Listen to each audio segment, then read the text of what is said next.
ကိန်းမုံတွေကမွေးနေ့ပွဲရဲ့သင်္ကေတဖြစ်နေရတဲ့အကြောင်းရင်းပရိသတ်များအားလုံးပဲမင်္ဂလာပါရှင်အတင်းကား channel ကနေပြန်လည်ကြိုဆိုလိုက်ပါတယ်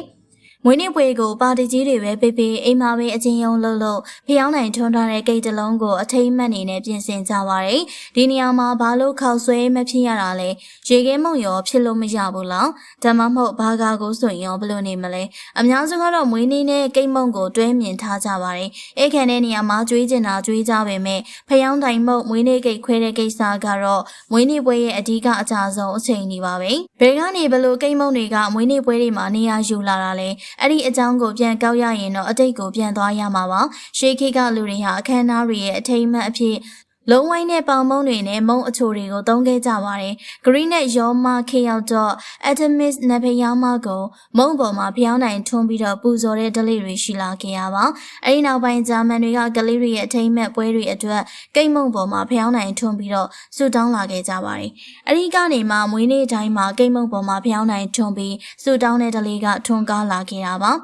အတူပြောရရင်တော့ဂရိနဖျားမကိုပူဇော်တာကနေအစားပြုခဲ့ပေမဲ့ဂျာမန်တွေကဒီအလေးထားကိုစတင်ခဲ့တာလို့ဆိုနိုင်ပါတယ်။နောက်ပြီးတော့ကိတ်မုံသုံးတာကမွေးနေ့ပွဲနဲ့လည်းပို့ပြီးတော့လိုက်ဖက်နေတာပါ။ကိတ်မုံပေါ်မှာထွန်းထားတဲ့ဖျောင်းနိုင်တွေကတောက်ပမှုကိုစားပြုပေးပါတယ်။အဲ့ဒါကရှေးခေတ်ဂရိယဉ်ကျေးမှုနဲ့လည်းဆက်နွယ်နေရကြောင်းအတိတ်ပဲလေးနဲ့ပါတယ်။နောက်ပြီးတော့ကိတ်မုံဆိုတာလက်ဆောင်လိုမျိုးသဘောရှိပါတယ်။ဆွဲဆောင်နိုင်တဲ့အသွင်အပြင်ရှိပါတယ်။အယောင်စုံလျောင်းစိတ်ကြိုက်ပုံဖော်လို့ရတယ်လို့အလှလည်းဆင်နိုင်ပါတယ်။နောက်ပြီးတော့ကိတ်မုံကလူတွေကိုတသွေးတဲ့တသားတဲ့ဖြစ်စေတဲ့ခံစားချက်မျိုးပေးနိုင်ပါတယ်။မွေးနေ့ကိတ်ဟာအမျှဝေစားတောက်ရတဲ့သင်္ကေတပါ။ကိတ်မုံတစ်လုံးနဲ့လူတွေကိုစုစည်းနိုင်ပါတယ်။ပျော်စရာအချိန်တွေဖန်တီးနိုင်ပါတယ်။ပြောရရင်စိတ်ပိုင်းဆိုင်ရာတသားတဲ့ဖြစ်စေတဲ့အတာယဝန်းတစ်ခုကိုဖန်တီးပေးနိုင်ပါတယ်။ဖျောင်းနိုင်မှုရတဲ့ကိစ္စကတော့မွေးနေ့ပွဲရဲ့အရှိန်အမြင့်ဆုံးအချိန်တွေပါ။လူတိုင်းကဖျောင်းနိုင်မင်းငိမ့်သွားမယ့်ကိုလက်ကုပ်တီဂုံပြုပေးဖို့စောင့်နေကြပါတယ်။မွေးနေ့ရှင်ကလည်းအဲ့ဒီအချိန်လေးမှာပဲအကောင်းဆုံးဆိုတဲ့ခံစားချက်ကိုခံစားရမှာပါ